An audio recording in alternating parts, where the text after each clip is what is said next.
నన్ను బలపర్చు క్రీస్తు యందు నేను సమస్తము చేయగలను. దేవుడు మన పక్షమునుండగా మనకి విరోధి ఎవడు?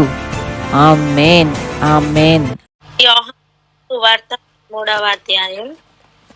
యోహాను సువార్త 13వ అధ్యాయం 34, 35 వచనాలు చదువుకుందాం. 34, 35 వచనాలు. యోహాను సువార్త 13వ అధ్యాయము 33, 34 వచనాలు. 34, 35 అక్క. యోహాను సువార్త 13వ అధ్యాయము 34, 35 వచనాలు. మీరు ఒకరినొకరు ప్రేమింపవలనని మీకు క్రొత్త ఆజ్ఞ ఇచ్చుచున్నాను. నేను మిమ్మల్ని ప్రేమించినట్టే మీరును ఒకరినొకరు ప్రేమింపవలెను. మీరు ఒకరి ఎడల ఒకరు ప్రేమ గలవారైన ఎడల దీన్ని బట్టి మీరు నా శిష్యులని అందరూ తెలుసుకొందురనెను. ఆమేన్. దీనిని కొత్త ఆజ్ఞను మీకు ఇస్తున్నాను అని చెప్పి ఇచ్చిన మాటను మనం ధ్యానిస్తూ ఉన్నాం. చూడండి, ఆయన చెప్తున్న మాటలో నేను మిమ్మల్ని ఎలా ప్రేమించానో, నేను మిమ్మల్ని ఎలా ప్రేమిస్తానో అలా మీరు ఒకరినొకరు ప్రేమించండి అని చెప్తున్నారు. సో ఆయన ఎలా ప్రేమించారు అనే విషయాన్ని మనం నిన్న ఒకటి చూసాం. ఇప్పుడు మీరు ఒకరినొకరు ప్రేమించుకుంటున్నారని లేదా ప్రేమ కలవారై ఉన్నారని దీన్ని బట్టి మీరు నా శిష్యులని అందరూ తెలుసుకుంటారు అని చెప్పారు. సో ఆయన శిష్యులు అని వెల్లడయ్యేది ఎలా? ఇప్పుడు ఒక కోర్స్ చదువుతున్నామండి, మనం అది చదువుతున్నామని, అది మనం చదివామని, కంప్లీట్ అయ్యిందని ఎలా తెలుస్తుంది అందరికి? పరీక్షలు రావాలా, దానిలో మనం పాస్ అవ్వాలా, అవునా? చెప్పండి, ఏం కావాలా? పరీక్షలు కావాలని చెప్తాం. పరీక్షలు రావాలి. ప్రతి ఆజ్ఞ వెనక పరీక్ష ఉంటుంది. ఎలా అయితే ప్రతి పాఠం వెనక పరీక్షలు ఉంటాయో అలాగే ప్రతి ఆజ్ఞ వెంట కూడా పరీక్ష ఉంటుంది. ఈ మాట ఇలా చెప్తాము, ప్రతి ఆజ్ఞ వెంట పరీక్ష ఉంటుందని. ప్రతి ఆజ్ఞ వెంట పరీక్ష ఉంటుంది. హల్లెలూయా. ఈ పరీక్షలు ఎలా ఉంటాయని కొన్ని విషయాలను మనం ఈరోజు చూద్దాం. దేవుడు పెట్టే పరీక్ష ఎలా ఉంటుంది? పరీక్ష నిరీక్షణను అధికం చేయాలి. ప్రతి పరీక్షకు మనం ప్రిపేర్ అవుతూ ఉంటాం. ఇదిగో పలానా పరీక్ష రాబోతుంది అని మనకి ముందే తెలుసు కనుక మనం ఆ డేట్ ఫిక్స్ అయిపోతుంది. ఇప్పుడు అన్ని పరీక్షా కాలమే కదా. పిల్లలందరూ ఏం చేస్తున్నారండి? పరీక్షలకు ప్రిపేర్ అవ్వట్లేదా? అవుతున్నారు. అకాడమిక్ ఇయర్స్ అన్ని కూడా కంప్లీట్ అయ్యే టైంలోనే ఉన్నాం. సో అందరూ బిజీ, ప్రతి ఫ్యామిలీ బిజీ. దేనిలో? పరీక్షల కొరకు ప్రిపరేషన్ లో బిజీ. కొంతమంది ఆల్రెడీ పరీక్షలు రాస్తుండొచ్చు. సో ప్రతి పాఠం వెనక పరీక్షలు ఎలా అయితే ఉన్నాయో ప్రతి ఆజ్ఞ వెనక కూడా పరీక్షలు ఉన్నాయి. అవి దేనికి? ఫెయిల్ చేయడానికి కాదు, పాస్ చేయడానికి. ఎగ్జాక్ట్ గా అలాగనే మీరు ఒకరిని ఎడల ఒకడు ప్రేమ కలవారైన ఎడల దీనిని బట్టి మీరు నా శిష్యులని అందరూ తెలుసుకొందురు. సో ఒకని ఎడల ఒకడు ప్రేమ కలిగి ఉన్న ఆ ప్రేమకు పరీక్షలు వస్తాయి. ఒకని ఎడల ఒకనికి ప్రేమ ఉందో లేదో అని పరీక్షలు వస్తాయి. చూడండి, ఏది ఆజ్ఞో దానికి పరీక్ష. ఈ మాట ఇలా పలుకుదామా? ఏది ఆజ్ఞ దానికి పరీక్ష అని. ఏది ఆజ్ఞ దానికి పరీక్ష. ఇక్కడ ఆగి ఒకసారి ప్రార్థన చేద్దాం.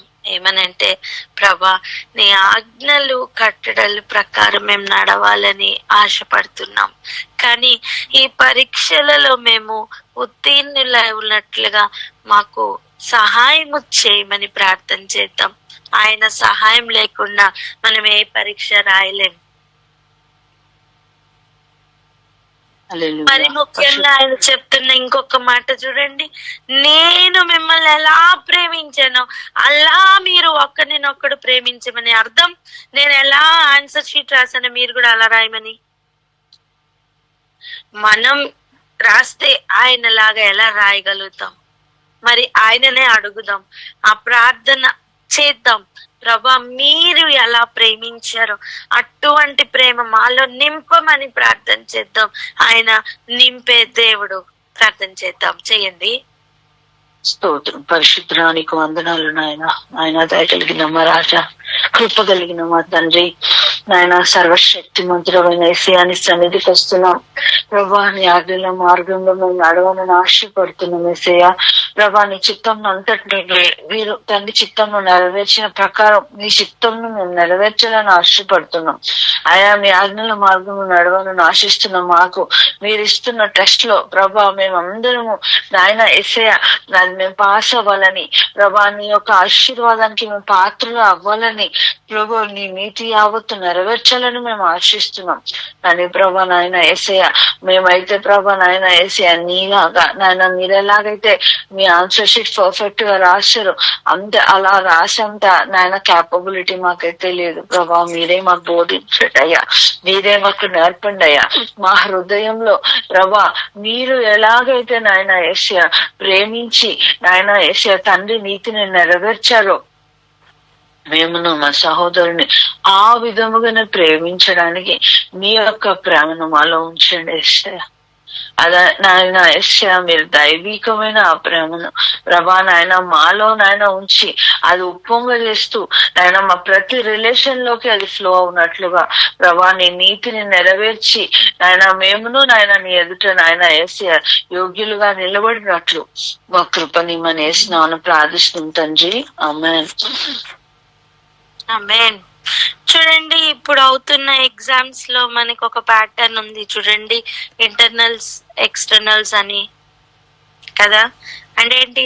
ఇంటర్నల్ గా జరుగుతున్న ఎగ్జామ్స్ ఉంటాయి, ఎక్స్టర్నల్ గా జరుగుతున్న ఎగ్జామ్స్ ఉంటాయి, ఎగ్జామినర్స్ కూడా ఉంటారు.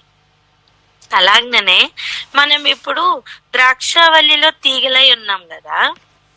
అప్పుడు నిజమైన ద్రాక్షావల్లి ఎవరు? యేసయ్య. ఇంటర్నల్ ఎగ్జామ్ యేసయ్య పరీక్షిస్తారు. ఎక్స్టర్నల్ ఎవరో తెలుసా? తండ్రి అయిన దేవుడు. ఆయనే కదా వ్యవసాయకుడు, ఆయన కూడా పరీక్షిస్తారు. ఇంటర్నల్ ఎగ్జామ్ ఉంది, ఎక్స్టర్నల్ ఎగ్జామ్ ఉంది. చెప్పండి ఏమున్నాయి? ఇంటర్నల్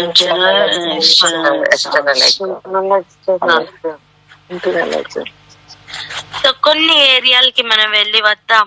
పరీక్షలు ఎలా ఉంటాయి అప్పుడు మనకి అర్థమవుతుంది. ఇవి మనల్ని పాస్ చేయడానికి, ఫెయిల్ చేయడానికి కాదు. సో ముందుకు వెళ్ళి చూద్దామా? కొన్ని ఎగ్జాంపుల్స్ చూద్దామని చెప్పండి. ఆమేన్. రండి, మొట్టమొదటిగా మన విశ్వాసులకు తండ్రి అయిన అబ్రహాం గారికి వచ్చిన టెస్ట్ చూద్దాం. ఆదికాండం 22వ అధ్యాయం.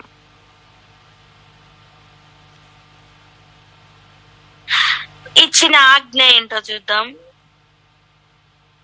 22వ అధ్యాయం చదువుదాం, మొదటి నుంచి 2 వచనాలు. ఆదికాండం 22వ అధ్యాయము మొదటి నుంచి 2 వచనాలు.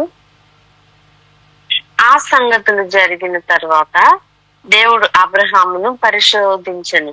ఎట్లనగా ఆయన అబ్రహామా అని పిలువగా అతడు చిత్తం ప్రభువా అనెను. అప్పుడు ఆయన, నీకు ఒక్కడై ఉన్న నీ కుమారుని అనగా నీవు ప్రేమించి ఇస్సాకును తీసుకుని మోరియా దేశమునకు వెళ్ళి అక్కడ నేను నీతో చెప్పబో పర్వతములలో ఒకదాని మీద దహన బలిగా అతను నర్పించమని చెప్పాను. ఇప్పుడు చూడండి, ప్రభు పిలిచి పరిశోధిస్తున్నారట. ఏం చేస్తున్నారట? పరిశోధిస్తున్నారు. పరీక్షించడం వేరు, పరిశోధించడం వేరు. మైక్రోస్కోప్ లో పెట్టి చేస్తున్న పరీక్షని మనం ఏమంటాం? పరిశోధించడం అంటే. అబ్రహాము గారిని దేవుడు మైక్రోస్కోప్ లో పెట్టినట్టుగా పరిశోధిస్తున్నారండి. ఎలా పరిశోధిస్తున్నారో చూడండి. నీవు ప్రేమించు ఇస్సాకును తీసుకొని నేను చూపిస్తాను ఒక పర్వతాన్ని, నేను చెప్పుతాను ఒక పర్వతం మీద నువ్వు తీసుకుని వెళ్ళి అక్కడ దహన బలిగా అర్పించమని చెప్తున్నారు. ఇదైతే ఎవరు చెయ్యలేరు. అలాంటి పెద్ద పరీక్షనే పెట్టి దేవుడు పరిశోధిస్తున్నారు. అలాంటి సమయం ఏం జరిగిందో మనకి తెలుసు, కానీ వచనం మాత్రం చదువుకొని మనం ముందుకు వెళ్ళిపోదాం. ఇప్పుడు చదవండి, 12, 13 వచనాలు చదవండి. ఆదికాండం 22వ అధ్యాయము 12 వచనం నుంచి. అప్పుడు ఆయన, ఆ చిన్నవాని మీద చెయ్యి వేయకము, అతన్నేమియో చేయకము, నీకు ఒక్కడైనా నీ కుమారుని నాకయ్య వెనుదీయలేదు కనుక నీవు దేవునికి భయపడి వాడవని ఇందువల్ల నాకు కనబడుచున్నదనెను. అప్పుడు అబ్రహాము కనులెత్తి చూడగా పొదలో కొమ్ములు తగులుకొని ఉన్న ఒక పొట్టేలు వెనుక తట్టున కనబడెను. అబ్రహాము వెళ్లి ఆ పొట్టేలును పట్టుకొని తన కుమారునికి మారుగా పెట్టి దహన బలిగా అర్పించెను. హల్లెలూయా. చూడండి, ప్రభు చెప్తున్న మాట చూసారా? ఇందు వలన కదా, అంటే నీకు ఒక్కడై ఉన్న ఈ కుమారుని నాకు ఇయ్యడానికి నువ్వు వెనుక తీయలేదయ్యా, నువ్వు దేవునికి భయపడుతున్నావని ఎందువలన నువ్వు చేసిన క్రియను బట్టి నాకు కనపడుతున్నది అంటున్నారు. అంటే ఆజ్ఞ వెనుక పరీక్ష, ఆ పరీక్షలో మనల్ని వెంబడిస్తూ పరిశోధిస్తున్న దేవుడు తర్వాత మరలా దాని రిజల్ట్ కూడా చెప్పుతున్న దేవుడు. ఆమెన్. ఎంత చక్కటి రిజల్ట్ అండి. ఇందు వలన నాకు కనబడుచున్నది ఏమని? నువ్వు దేవునికి భయపడుతున్నావని, అంటే ఆయన మాట వింటున్నావని, ఆయన మాట వింటావని, నీకు దేవుడు అంటే భయం ఉన్నదని. ఇంకొక మాటలో చెప్పాలంటే నీకొక్కడే అయినా సరే ఆ బిడ్డని కూడా, నువ్వు బాగా ప్రేమిస్తున్న బిడ్డని కూడా దేవునికి ఇవ్వడానికి వెనుక తీయలేదు గనుక దీనిని బట్టి నువ్వు దేవుడికి భయపడుతున్నావు నాకు అర్థమైంది. వెంటనే ఆయన చేసిన పని, ఆ బిడ్డకి బదులుగా పొట్టేలునిచ్చారు. అంతటితో ఆగిపోలేదు. 15వ వచనంలో చూడండి, యెహోవా దూత రెండో మారు పరలోకం నుండి అబ్రహామును పిలిచి ఇలా అన్నారు. ఏమని అన్నారు తెలుసా? నీవు నీకొక్కడే అయ్యున్న నీ కుమారుని వెనుక తీయక ఈ కార్యము చేసినందున ఇక రివార్డ్ తీసుకో. ఏంటి? నేను నిన్ను ఆశీర్వదించి ఆకాశ నక్షత్రముల వలెను సముద్ర తీరమందలి ఇసుక వలెను నీ సంతానమును నిశ్చయముగా విస్తరింప చేసేదను. అంతేకాదు, నీ సంతతి వారు తమ శత్రువుల గవిని స్వాధీనపరచుకుందురు. ఎంత ఆశీర్వాదం అండి! తరతరాల ఆశీర్వాదాన్ని సంపాదించుకున్నాడు. ఆమేన్, ఆమేన్. నిజంగా అబ్రహాముకి పిల్లలుగా వచ్చిన, రక్త మాంసములను బట్టి పిల్లలుగా వచ్చినా సరే, విశ్వాసమును బట్టి పిల్లలుగా అయినా సరే ఈ వాగ్దానంను స్వతంత్రించుకుంటారు. ఆమేన్. అంతేకాదు, ఆయనను ఆశీర్వదించిన ఆశీర్వాదం ఏ రేంజ్ లో ఉంటదంటే ఇతరులు కూడా వారి ఆశీర్వాదం టెస్ట్ చేసుకోవచ్చు. అబ్రహాముని గాని అబ్రహాం సంతతి వారిని గాని ఆశీర్వదిస్తే వారికి ఆశీర్వాదం, ఎవరైనా వారిని దూషించినా శపించినా వారికి రిటర్న్ లో శాపం. అంతటి అండ్ అది స్థిరపరుస్తున్న సమయం ఇది. చూడండి, ఒక కోర్సులో జాయిన్ అవ్వడానికి అడ్మిషన్ వేరు, ఫైనల్ ఎగ్జామ్ వేరు. అలా ఈ పరీక్షలు మనల్ని ఆ ప్రణాళిక గుండా తీసుకుని వెళ్ళి ఉత్తీర్ణతలోనికి తీసుకుని వెళ్ళి అందరికీ తెలిసేటట్టుగా మీరు ఒకరిని ఒకరు ప్రేమిస్తున్నారని, అది కూడా నేను ఎలా ప్రేమించినా అలా ప్రేమిస్తున్నారని అందరికీ తెలియను అంటే ఏంటి? అక్కడ మధ్యలో ఒక పరీక్ష ఉంటుంది. ఈరోజు మనకి కూడా జీవితంలో ఎన్ని పరీక్షలు వస్తున్నాయో తెలుసా? ఒకరినొకరు ప్రేమించుకునే ఆ విషయంలో, ఒకరి ఎడల ఒకరికి ప్రేమ కలిగి ఉండవలసిన విషయంలో కొన్ని పరీక్షలు వస్తున్నాయి నాన్న. అనుదినము వస్తాయి. చెప్పండి అన్నమాట. అనుదినము వస్తాయి. ఇప్పుడు చెప్పి పరీక్ష రాదు, అదే ప్రాబ్లం. ఇప్పుడు మనకి లోకంలో పలానా డేట్, పలానా టైము, పలానా సెంటర్ లో నీకు పరీక్ష అని చెప్పి మనకి హాల్ టికెట్ ఇస్తారు. అలా ఇవ్వరు. నీకు ఆజ్ఞ బయలుదేరి నీ చెవిన పడిన నాటు నిండా ఎగ్జామినేషన్ స్టార్ట్. ఆమేన్. ఇది ఒక్కటి వ్యత్యాసం ఉంది. ఎలా? మనకు ఆజ్ఞ వినపడి అది మన గ్రహింపులోనికి వచ్చిన మరుసటి క్షణము నుండే పరీక్ష కాలం స్టార్ట్. ఆ పరీక్షలో మనం నెగ్గితేనే ఫర్దర్ గా ఆ ఆజ్ఞ వెనక ఉండే ఆశీర్వాదం మనం పొందుకుంటాం. ఫెయిల్ అయితే పొందుకోలేం. ఈ గ్రహింపు ఈరోజు మనకు కావాలి. ఇంకొక మాటను కూడా చూసుకుందాం రండి. నిర్గమకాండం 16వ అధ్యాయం. నిర్గమకాండం 16వ అధ్యాయం 4వ వచనం చదువుకుందాం. 4వ వచనం. నిర్గమకాండం 16వ అధ్యాయము 4వ వచనం. యెహోవా మోషేను చూచి, ఇదిగో నేను ఆకాశం నుండి మీ కొరకు ఆహారమును కురిపించదను, వారు నా ధర్మశాస్త్రం అనుసరించి నడుతురు లేదో అని నేను వారిని పరీక్షించినట్లు ఈ ప్రజలు వెళ్లి ఏనాటి బట్టను ఆనాడే కూర్చుకొనవలెను. స్తోత్రం. ఏంటండి అక్కడ పరీక్ష ఉందా? ఏంటంట? ఆకాశము నుండి మీ కొరకు ఆహారమును కురిపిస్తా. ఏంటది? దేవదూతలు తినిన ఆహారం.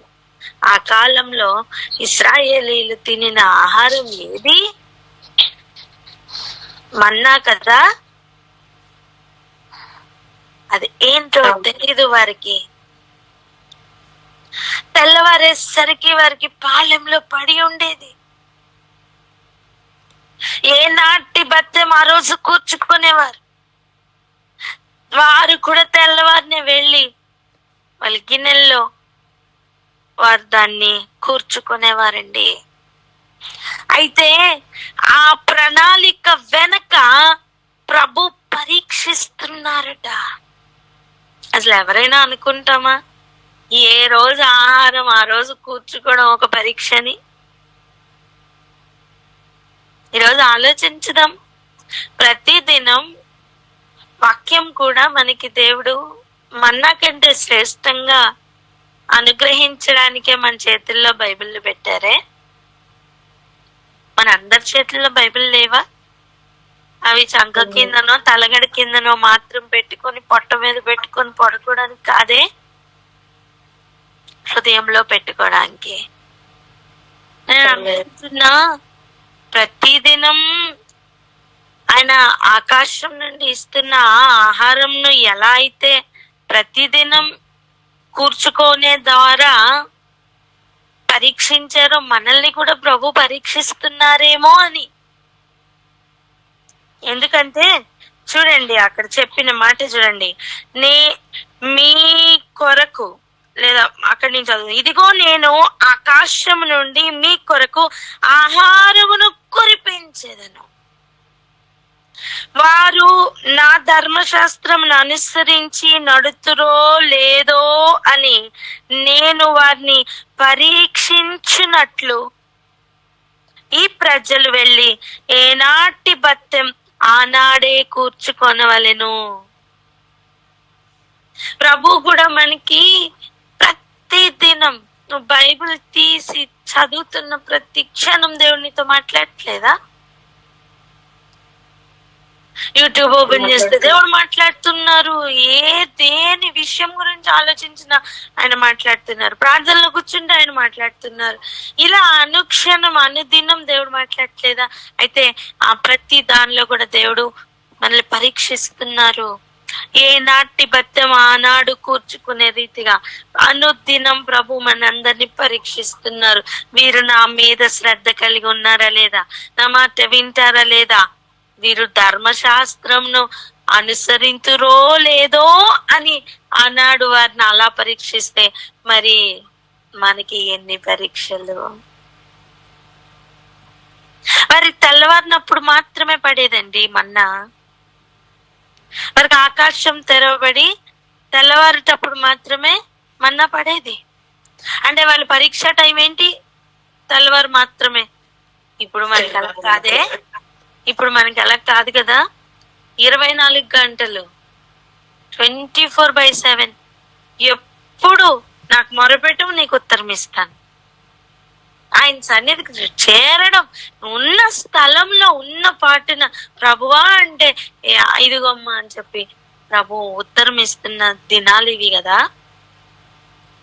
అంటే ప్రతి క్షణం మనం పరీక్షలో ఉన్నామని అర్థం.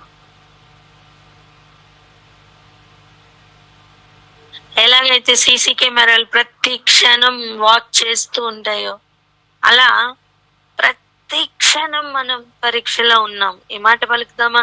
ప్రతి క్షణం మనం పరీక్షలో ఉన్నామని. ప్రతి క్షణం మనం పరీక్షలో ఉన్నాం. ప్రతి క్షణం మనం ఏం పరీక్ష అండి?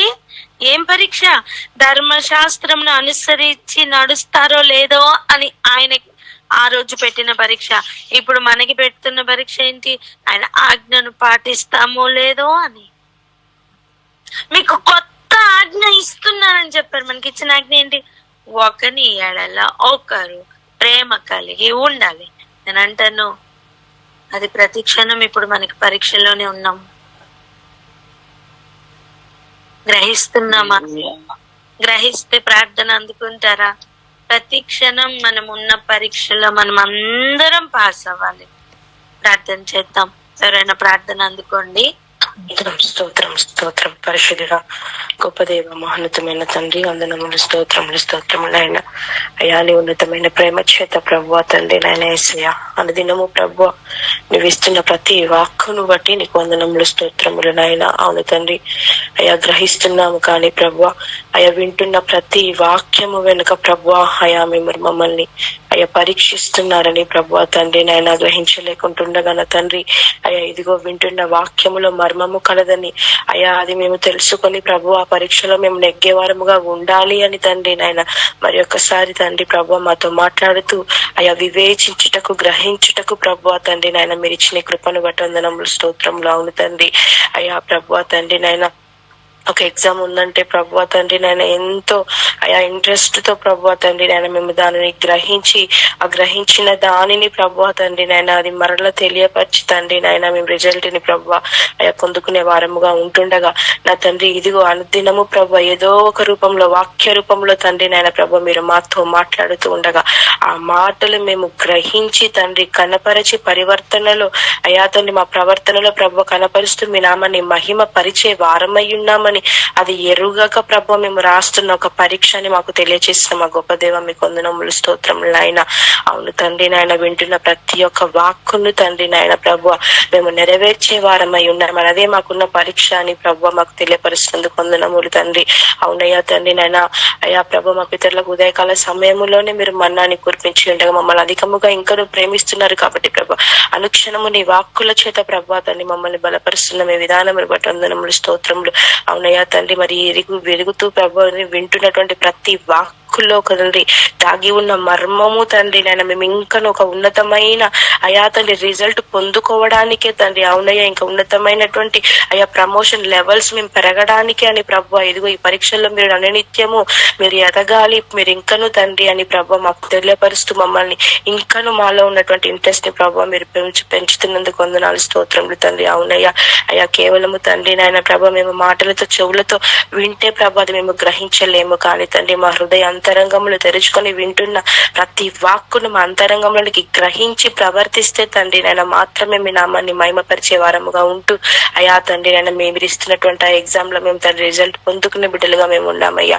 అటువంటి బిడ్డలుగా మేము అందరము ఉండడానికి మీరు ఇష్టలై ఉన్నారు కనుకనే ప్రభు ఇదిగో మాకు తెలియపరుస్తూ ఆ రీతిగా ఉండుడి అని ప్రభు ఇదిగో నిత్యము తండ్రిని వింటున్న దానిలో పరీక్ష కలదు అని తండ్రి మమ్మల్ని హెచ్చరిస్తూ బలపరుస్తూ ప్రేమిస్తూ అయా తండ్రి ఉన్నతమైన నిబిడలుగా మేము ఉండడానికి మీకు సమీపముగా మమ్మల్ని చేర్చుకోవడానికి మీరు ఇష్టలై ఉన్నారు కనుకనే వీటన్నిటిని మాకు తెలియపరుస్తున్న కృపను బట్టి మీకు స్తోత్రములు ఆయన. ఆయా ఎరిగిన ఈ విషయాలన్నిటినీ అయా మా హృదయ అంతరంగములో తండ్రి నాయన మేము కూర్చుకొని అయా ప్రభు గ్రహించి వివేచించి తండ్రి నాయన ప్రభు మీ జ్ఞానము చేత మాత్రమే తండ్రి నాయన పరీక్షలలో ప్రభు తండ్రి నాయన నెగ్గే వారముగా అవును తండ్రి మీరు చేర్పింపవలసిన ఆ లెవెల్స్ కి ఒకరి నుంచి ఇంకొకటి ప్రభు తండ్రి అధికముగా తండ్రి మీకు సమీపముగా చేరి నిబిడలుగా మేము ఉండడానికి సహాయం దయచేసి కేవలం మీ నామాన్ని మాత్రమే మహిమపరచుకోనమని సమస్త మహిమ గణిత ప్రభావములు కేవలం మీరు మాత్రమే పొందుకోనమని నజరేయుడైన యేసుక్రీస్తు నామములో అడిగి వేడుకుంటున్నాం మా ప్రియ పరలోకపు తండ్రి ఆమేన్.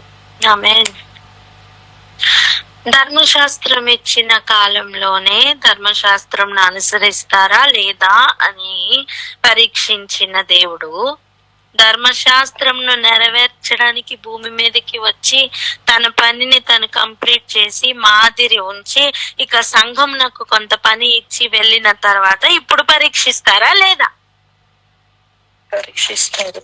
ఖచ్చితంగా ఇంకా ఎక్కువే పరీక్షిస్తారు. చూడండి, మాన్యువల్ గా ఉన్న మైక్రోస్కోప్ చాలా కొంచెం మ్యాగ్నిఫైడ్ గా చూపిస్తుందేమో, కానీ హై డెఫినిషన్ వి అలా కాదు కదా, ఇంకా డీటెయిల్డ్ గా చూపిస్తాయి కదా. అలా ఇప్పుడు పరీక్ష ఇంకా డీటెయిల్డ్ గా ఇంకా ఎక్కువ ఇంటెన్సిఫైడ్ అయిందండి. ఆమేన్. ఆమేన్. చూడండి, మనం ఎంతో ప్రతి దినం చదువుకుంటున్న సామెతలు, ఎన్నో విషయాలు మనం అందులో నేర్చుకుంటున్నాం. ప్రతిదినం వాక్యం మనతో మాట్లాడుతూనే ఉంటున్నారు.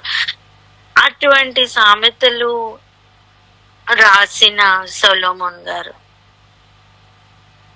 ఆయన పరిస్థితి ఒకసారి చూద్దాం రండి. మొదటి రాజుల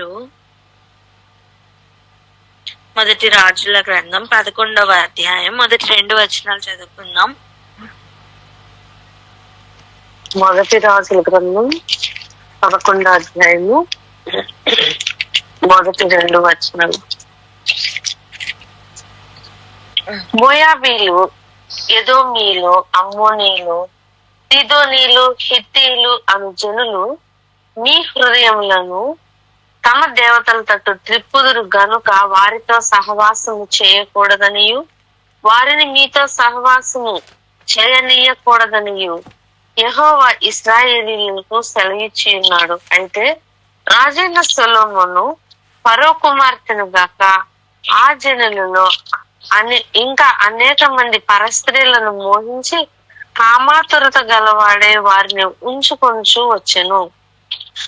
చూసారా, ఆజ్ఞ ఏమని ఇచ్చారు? ప్రభువు ఏమని సెలవిచ్చారు?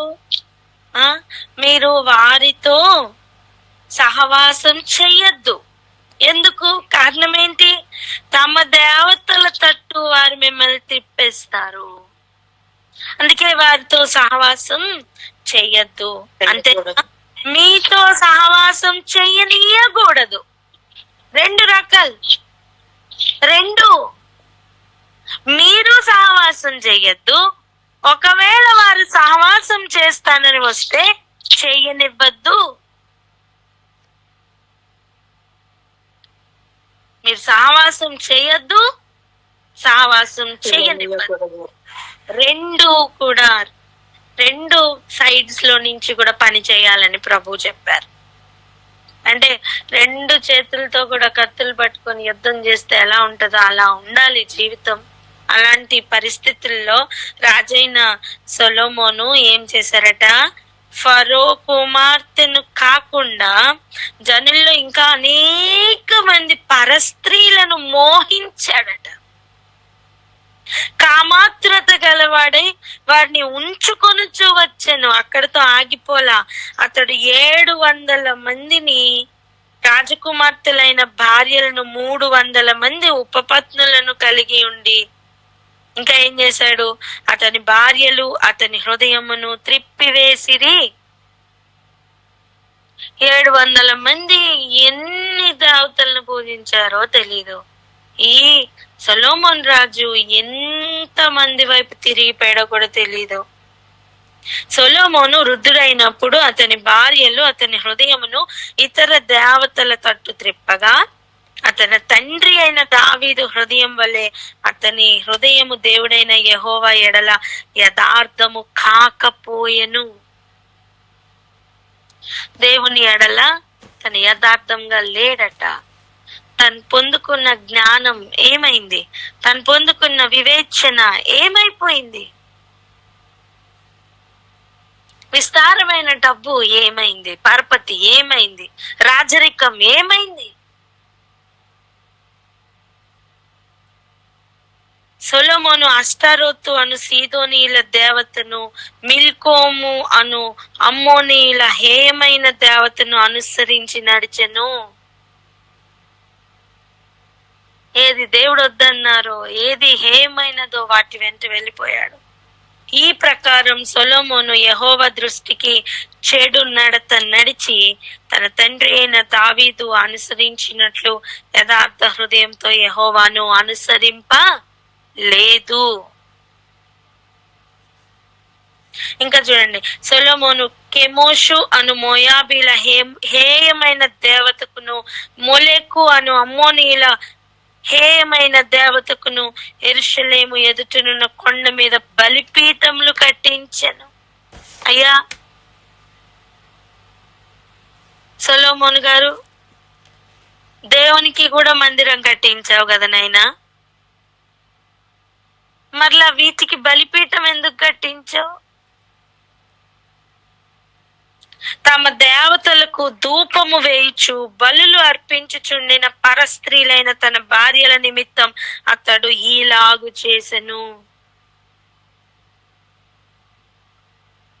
గమనిద్దాం. నేను బాగానే ఉన్నాను అనుకోవచ్చు,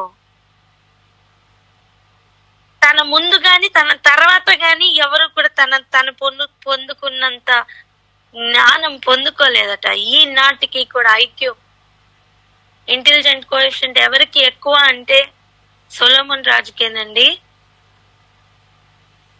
లోకం కూడా ఒప్పుకున్న సత్యం అది. అంత జ్ఞాని అయిన వాడు పడిపోయాడే.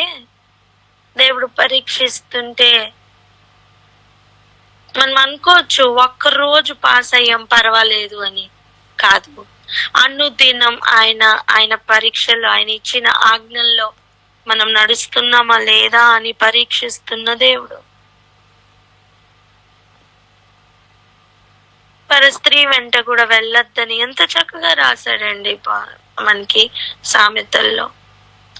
ఈ లోకంలో ఉపదేశం వినాలని, తల్లి యొక్క ఉపదేశం తోసివేయద్దని, ఎన్ని విషయాలు, జ్ఞానం గురించి ఎన్ని విషయాలు రాశారు. తన నోట వెంట వచ్చిన జ్ఞానం తనని సరిచేయలేకపోయిందా? అంటే పరీక్షలో పాస్ అవ్వడం ఎంత కష్టమో ఆలోచించమని చెప్తున్నా. ఈ లోకంలో అయితే టీచర్స్ గాని మనకి టీచింగ్ ప్రొఫెషన్ లోనికి రాకముందు రాసిన ఎగ్జామ్స్ వాళ్ళకి చాలు. ఉద్యోగం తెచ్చుకోవడానికి రాసిన పరీక్ష చాలు. దేవుని దగ్గర అలా కాదు నాన్న, అనుదినము పరీక్షే. చెప్పండి, అనుదినము పరీక్ష అని. అనుదినము పరీక్షే. చూడండి, ఫెయిల్ అవుతున్న ఒక ఏరియా ఇప్పుడు మనం చూస్తున్నాం, పాస్ అయిన ఏరియాని చూసాం మనం. ఒక్క పరీక్షలో పాస్ అయితే తరతరములకు వచ్చిన ఆశీర్వాదం చూసాం. మరి ఫెయిల్ అయిన ఏరియా కూడా ఇప్పుడు చూస్తున్నాం. మన జీవితాన్ని పరీక్షించుకుని, ఇది మన సీనియర్ రికార్డ్స్ అండి. ఇవి మన సీనియర్స్ ఎలా పాస్ అయ్యారు, మన సీనియర్స్ ఎలా ఫెయిల్ అయ్యారు, వారి జీవితాలను ఒక రికార్డ్స్ లాగా దేవుడు చూపిస్తున్నారు. అంతే, ఒక హిస్టరీ అనుకుందాం. ఇప్పుడు ప్రస్తుతం వీరిని చూసి మనం మన రికార్డ్స్ ఎలా రాస్తున్నామో ఇంకా జాగ్రత్తగా చూస్తారు దేవుడు. మేబీ వాళ్ళకు ముందు ఎవరి సీనియర్ రికార్డ్స్ లేవేమో. మనకి దేవుడు అలా కాదు, మరి ఇంకా ఎక్కువ లెక్క అడుగుతారు. ప్రతి క్షణం మనం పరీక్షలో ఉన్నాం.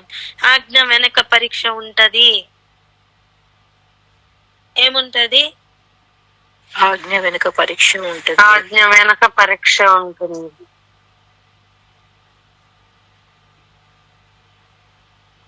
చూడండి, 9-10 వచనాలు కూడా చదువుకుందాం. ఇశ్రాయేలీల దేవుడైన యెహోవా అతనికి 2 మారులు ప్రత్యక్షమై ఏమంటున్నారు? నీవు ఇతర దేవతలను వెంబడింపవలదని అతనికి ఆజ్ఞాపించినను సొలొమోను హృదయం ఆయన యొద్ద నుండి తొలగిపోయెను. యెహోవా తనకిచ్చిన ఆజ్ఞను అతడు గైకొనకపోగా యెహోవా అతని మీద కోపగించి, నీకు ఇచ్చిన ఆజ్ఞను, నీకు చెప్పిన మాటను నువ్వు నెరవేర్చావు, దీని వల్ల నాకు అర్థమైంది నువ్వు దేవునికి భయపడుతున్నావని చెప్పిన అదే దేవుడు ఇప్పుడు ఏమంటున్నారు? యెహోవా అతని మీద కోపగించి ఏమంటున్నారు? సెలవిచ్చినది ఏమనగా, నేను నీతో చేసిన నా నిబంధనను కట్టడలను నీవు అనుసరింపకపోవుట నేను కనుగొనుచున్నాను గనుక ఈ రాజ్యము నీకుండకుండా నిశ్చయముగా తీసివేసి నీ దాసులకిచ్చెదను అని చెప్పేశారు. అంటే ఆజ్ఞ ఇచ్చిన తర్వాత దాన్ని మనం చేస్తున్నామో లేదో అని వేరెవరినో దేవుడు టీచర్స్ నో లేకపోతే వేరెవరినో పెట్టట్లేదు. ఆయనే స్వయంగా పరిశీలిస్తున్నారు, ఆయనే స్వయంగా పరిశోధిస్తున్నారు.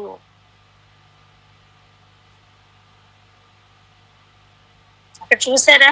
నీవు ఆచరింపకపోవుట నేను కనుగొనుచున్నాను. నా మీద వాళ్ళు చెప్పారండి, వీళ్ళు చెప్పారండి, లేకపోతే నా మీద ఎవరో కంప్లైంట్ చేసి చెప్పేస్తున్నారండి. కాదండి, ఇక్కడ అవేమి లేవు, నేనే కనుగొంటున్నానంటున్న దేవుడు. ఎవరు కనుగొంటున్నారు? దేవుడే పరీక్షిస్తున్నారు. ఇప్పుడు చెప్పండి, మనకి ఇచ్చిన ఆజ్ఞ, కొత్త ఆజ్ఞ ఏంటి? ఒకరినొకరు ప్రేమించాలా. ఇప్పుడు మన వెనక వస్తున్న పరీక్ష పెడుతున్న వారెవరు? దేవుడే.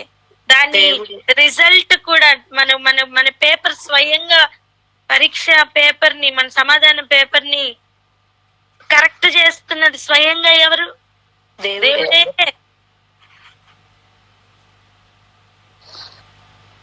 ఇక్కడ గ్రేస్ మార్క్స్ ఏముండవు, డైరెక్ట్ మార్క్సే. దేవుడే. అండ్ ఆయన చెప్పిన మాట కూడా చూడండి, నేను ఎలా ప్రేమించాను మీరు అలా ప్రేమించాలి. అంటే ఏంటి? నేనే ఆన్సర్ షీట్ అయితే రాశాను, ఎగ్జాక్ట్ మీరు అలా రాసిందమ్మా. అంటే చూసి రాయడం కూడా కష్టమేనా? చెప్పండి అన్నమాట. చూసి రాయడం కూడా కష్టమేనా అని అడగండి. బాగుంటుంది. చూసి రాయటం కూడా కష్టమేనా? ఎగ్జామ్ పేపర్ చూపించేశారండి ఏసయ్య. మక్కి దింపేయాలంతే, కాపీ చేసేయడమే. ఇక్కడే ఆగి ప్రార్థిస్తాం. ఎంత కష్టపడుతున్నాం కదా మనం ఒకరి ఎడల ఒకరు ప్రేమ కలిగి ఉండడానికి. మన తండ్రి వ్యవసాయకుడు. ఇంకా ఈ క్వశ్చన్ పేపర్ ఏ రేంజ్ లో ఉంటుందో రేపు కొన్ని విషయాలని చూద్దాం. ఇక్కడ ఆగి మనం ప్రార్థనలోకి వెళ్ళిపోదాం. ఈరోజు ఆజ్ఞ వెంట పరీక్ష ఉందని ఆ పరీక్షని మళ్ళా కరెక్ట్ చేసేది కూడా దేవుడే అని, మార్కులు ఇచ్చేది కూడా దేవుడే అని, ఆ పరీక్షలో మనం గెలిస్తే తరతరాలకు ఆయన దాని వెనక ఉన్న ఆ ఫలితం లేకపోతే దాని ఆశీర్వాదం ఇస్తారని, దాన్ని మనం అనుసరించకపోతే నిబంధన చేసినా సరే బ్రేకప్ అవుతుందని దేవుడు నిబంధన చేశారండి. నీ సింహాసనం తరతరాలకు ఉంటదని చెప్పిన అదే దేవుడు ఈ ఏరియాలోకి వచ్చి నీ సింహాసనం నుండి ఏం చెప్పారు? ఉంటావు, సింహాసనం నీ వద్దే ఉంటదని చెప్పారా? లేదు.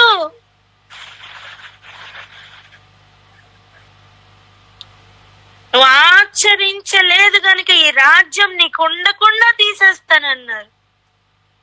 అంటే నిబంధన కూడా బ్రేక్ అయిపోయే ప్రమాదం ఉంది. సో మనం ఎలా బ్రతుకుదామో ఈరోజు మన ఎదురుగుండా పెట్టిన దృష్టాంతాలను చూసుకుంటూ జాగ్రత్తగా అడుగులు వేద్దాం. అడుగులు వేయడానికి కావలసిన ప్రార్థన ఇప్పుడు చేసుకో.